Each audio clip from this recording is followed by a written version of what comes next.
Was there a massive cover-up at Penn State? That's the next big question. That's what some are claiming. Listen to what one victim's lawyer said.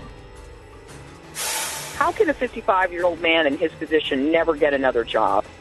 Someone was talking in the football hallways at not just Penn State, but various universities, and we are going to be working very hard to get the truth out. All right, now we have two former Penn State officials, Gary Schultz and Tim Curley. They're charged with lying to the grand jury about all of this, the allegations, and failing to inform cops. They're now set for trial. But get this, NBC News is now reporting that its sources claim there are emails indicating then president of Penn State Graham Spanier knew of the allegations against Sandusky and allegedly had discussions about them, and reportedly the decision was made that the humane thing to do about Jerry Sandusky and for Jerry Sandusky was not to call authorities. We were not able to reach Graham Spanier. He's invited on our show anytime. Our attempts to reach lawyers for Curley and Schultz were referred back to Penn State, which did not give us a response. Bottom line, was there a conspiracy of silence? What do you know about these emails, Sarah Ganim, if they are indeed existing? Well, this is what prosecutors say. They put these emails, the content of these emails, at least partially, into court filings, and that's how we know about them.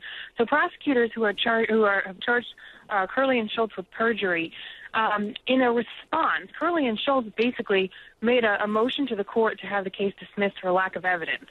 And in response, prosecutors said, hey, look, we have these emails, and this shows that we have a pretty strong case against you. And what the court filing says was that there were emails between Schultz and Graham Spanier that showed they had a conversation and decided it would be humane not to report Jerry Sandusky to authorities. Now, this is all what prosecutors said within those court documents. But what I think is most interesting about that revelation is not necessarily the content of the emails, because we haven't seen the entirety of them and we don't know the context, but the fact that prosecutors actually did not find them. It was the internal investigation at Penn State University that found those emails. They were supposedly they were dated so far back, 2001, that they were thought at one point not to be able to be recovered, and they got a hold of some kind of technology, and they were able to recover these lost emails.